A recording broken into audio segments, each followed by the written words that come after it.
R. N.. ரவியை தேர்தல் நேரத்தில் மேற்கு வங்காளத்துக்கு மாற்றியது ஏன்? புதிய ஆளுநர் மூலம் ஸ்டாலினுக்கு எதிராக டெல்லி செய்யப்போகும் அதிரடி என்ன? கண்ணீர் விட்டு கதறவிடும் சம்பவம் நடக்கப் போகிறதாம்.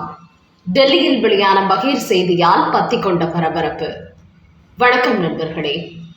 தமிழகத்தில் கடந்த 4 ஆண்டுகளுக்கு மேலாக ஆளுநராக இருந்தவர் ஆர்.என். ரவி. குறிப்பாக அவரது பதவிக்காலம் முடிந்த பிறகும் நீடித்தார்.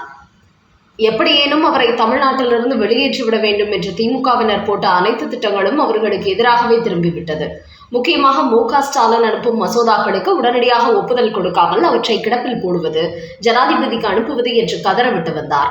அதோடு தன்னை ஓரங்கட்டிவிட்டு தான் பல்கலைக்கழக வேந்தராகிவிட வேண்டும் என்று மு.க.ஸ்டாலின் எடுத்த முயற்சிகளுக்கு முட்டுக்கட்டை போட்டார். அதோடு தனது 5 ஆண்டு கால ஆட்சி முடிவதற்குள் கலைஞர் பல்கலைக்கழகத்தை கொண்டு வந்துவிட வேண்டும் என்று மு.க.ஸ்டாலின் சட்டமன்றத்தில் நிறைவேற்றி அனுப்பிய மசோதாவையும் ஜனாதிபதிக்கு அனுப்பி கிடப்பில் போட வைத்து விட்டார் ஆர்.என். ரவி. அந்த அளவுக்கு யாருமே எதிர்பாராத வகையில் மு.க.ஸ்டாலினுக்கு கடுமையான நெருக்கடியை கொடுத்து வந்தார். அதோடு மத்திய அரசை எதிர்த்து அரசியல் செய்ய வேண்டும் என்பதற்காக ஆளுநர் ரவியையும் பாஜகவுடன் இணைத்துக் கொண்டு மு.க.ஸ்டாலின் அரசியல் செய்தார். இதனால் மு.க.ஸ்டாலினுக்கும் ஆளுநருக்கும் இடையே கடுமையான மோதல் நீடித்து வந்தது. இந்த நிலையில் தான் ஆர்.என். ரவியை மம்தா பானர்ஜி முதலமைச்சராக இருக்கும் மேற்கு வங்காளத்தின் ஆளுநர் ஆக்குவதாக ஜனாதிபதி திரௌபதி முர்மு உத்தரவிட்டுள்ளார். இந்த நிலையில் தான் விரைவிலேயே அவர் தமிழ்நாட்டிலிருந்து விடைபெற்று மேற்கு வங்காளத்துக்கு செல்ல போகிறார். அதையடுத்து கேரள ஆளுநராக இருந்து வரும் ராஜேந்திர விஸ்வநாத் அர்லேகர் தமிழ்நாட்டுக்கும் சேர்த்து ஆளுநராக செயல்பட போகிறார். இந்த நேரத்தில் ஆளுநர் ரவியை மேற்கு வங்காளத்தின் ஆளுநராக நியமித்திருப்பது ஏன் என்பது குறித்து ஒரு பரபரப்பு தகவல் வெளியாகியுள்ளது. அது என்னவென்றால், குறிப்பாக தமிழக சட்டசபையில் மு.க.ஸ்டாலின் எழுதி கொடுக்கும் ஆளுநர் உரைகளை அப்படியே அவர் படித்ததில்லை. உண்மைக்கு புறம்பாக எது இருந்தாலும் அவற்றை நீக்கிவிட்டு உண்மையான விஷயங்களை மட்டுமே படித்தார். அதோடு ஆளுநர் உரைக்கு முன்பாக தேசிய கீதம் இசைக்கப்பட வேண்டும் என்றும் கோரிக்கை வைத்தார். அதற்கு தமிழக அரசு செவி சாய்க்காத போது சட்டசபையிலிருந்தே வெளிநடப்பு செய்தார். இப்படி பல தருணங்களில் சலசலப்பை ஏற்படுத்தியிருந்தார் ஆளுநர் ரவி. இந்த நிலையில் மம்தா பானர்ஜியும் மு.க.ஸ்டாலின் பாணியில் தான் செயல்பட்டு கொண்டிருக்கிறாராம். இந்த இறையாண்மையை மதிக்காததோடு மத்திய அரசை எதிர்க்க வேண்டும் என்கிற துணையில் தான் செயல்பட்டு வருகிறாராம். அதனால் ஸ்டாலினுக்கு கொடுத்தது போன்ற பல அதிர்ச்சி வைத்தியங்களை ஆளுநர் ரவியை வைத்து மம்தா பானர்ஜிக்கும் கொடுக்க போகிறார்களாம். அதோடு கேரளாவின் ஆளுநராக இருக்கும் ராஜேந்திர விஸ்வநாத் அர்லேகர் கேரளாவோடு சேர்த்து தமிழ்நாட்டுக்கும் ஆளுநராக போகிறார். இவர் ஆர்.என். ரவியை விட 3 மடங்கு அதிரடியாக அடித்து ஆடப் போகிறாராம். குறிப்பாக தற்போது சட்டமன்ற தேர்தல் வரப்போவதால் திமுகவின் அமைச்சர் எப்படியாவது தாங்கள் வெற்றி பெற வேண்டுவதற்காக பல சட்டவிரோத செயல்களில் ஈடுபடுவார்கள். அப்படி யார் ஈடுபட்டாலும் அவர்கள் மீது கடுமையான நடவடிக்கை எடுக்க வேண்டும் என்பதோடு ஆளுங்கட்சிக்கு மிகப்பெரிய அதிர்ச்சிகளை கொடுக்க வேண்டும் என்று திட்டமிட்டு இந்த கேரள ஆளுநரை தமிழ்நாட்டின் ஆளுநராகவும் நியமித்துள்ளார்களாம். குறிப்பாக ஆர்.என். ரவியை விட மு.க.ஸ்டாலினுக்கு மிகப்பெரிய டஃப் கொடுக்க வேண்டும், அவரை விட 3 மடங்கு ஸ்டாலினை கதறவிட வேண்டும் என்கிற அடிப்படையில் இவரை தமிழகத்திற்கு நியமனம் செய்துள்ளார்களாம். அதனால் ஆர்.என். ரவி போய்விட்டார், அடுத்து வரப்போகும் ஆளுநர் திமுகவுக்கு சாதகமாக நடந்து கொள்வார் என்று நினைத்துக் கொண்டிருக்கும் மு.க.ஸ்டாலினுக்கு அடுத்தடுத்து எதிர்பாராத அதிர்ச்சி சம்பவங்கள் நடக்கப் போகிறது என்று தமிழக பாஜகவினர் பரபரப்பு தகவல்களை வெளியிட்டு வருகிறார்கள். அந்த வகையில் ஏதோ ஒரு பெரிய திட்டத்துடன் தான் கேரள ஆளுநரை தமிழ்நாட்டின் ஆளுநராகவும் டெல்லி மேலிடம் நியமனம் செய்துள்ளார்கள் என்பது தெரிய வந்துள்ளது. அடுத்த செய்தி.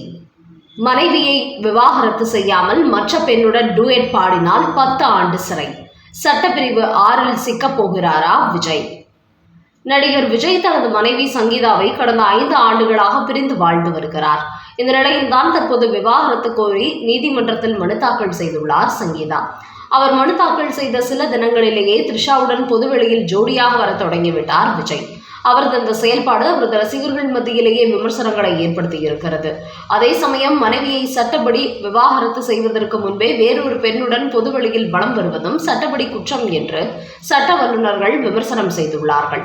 அவர்கள் வெளியிட்டுள்ள செய்தியில், விஜய் மீது அவரது மனைவி சங்கீதா BNS பிரிவு 85 மற்றும் 86 கீழ் புகார் அளித்தால் கணவன் மனைவிக்கு மன ரீதியான உடல் ரீதியான கொடுமை இழைத்தால் 3 ஆண்டு சிறை தண்டனை கிடைக்கும். முக்கியமாக கணவன் மனைவிக்கு இடையிலான விவாகரத்து வழக்கு நீதிமன்றத்தில் நிலுவையில் இருக்கும் போது கணவர் இன்னொரு பெண்ணுடன் பொதுவெளியில் நெருக்கமாக இருப்பது மனைவிக்கு மன உளைச்சலை ஏற்படுத்தும். விவாகரத்து இன்னும் முடிவாகாத நிலையில் த்ரிஷாவுடன் விஜய் பொதுவெளியில் ஜோடியாக வருவது இந்த வழக்கில் சங்கீதாவுக்கு சாதகமாக அமையும். குறிப்பாக விவாகரத்து பெறுவதற்கு முன்பே வேறொரு பெண்ணுடன் தொடர்பில் இருக்கிறார் என்பதை விஜய் த்ரிஷாவுடன் ஒரே காரில் சென்று திருமண நிகழ்ச்சியில் கலந்து கொண்ட வீடியோவும் புகைப்படங்களையும் நீதிமன்றத்தில் சிறந்த ஆதாரமாக அமையும். அதனால் சங்கீதா கேட்கும் ஜீவனாம்சம் சொத்து பங்கீடை விஜய் கொடுத்தே ஆக வேண்டும் என்கிற சூழல் ஏற்படும். பொதுவெளியில் த்ரிஷாவுடன் விஜய் வருவது கிரிமினல் குற்றமில்லை என்றாலும் சிவில் வழக்கில் அது அவருக்கு பின்னடைவை தான் ஏற்படுத்தும். அதனால் சமூகத்தில் ஒரு பிரபலமாக இருந்து கொண்டு இப்படி 27 ஆண்டுகள் வாழ்ந்த மனைவிக்கு அவர் துரோகம் செய்வது சட்ட ரீதியாக விஜய்க்கு பாதிப்பை தான் ஏற்படுத்தும் என்கிறார்கள். இதற்கெல்லாம் மேலாக தமிழக வெற்றி கழகத்தின் தலைவராக களத்தில் இறங்கி இருக்கும் விஜய் இப்படி மனைவி குழந்தைகள் இருக்கும்போது இன்னொரு நடிகையுடன் பொதுவெளியில் வருவது அவரது ஒழுக்கம் விமர்சிக்கப்பட்டு வருகிறது.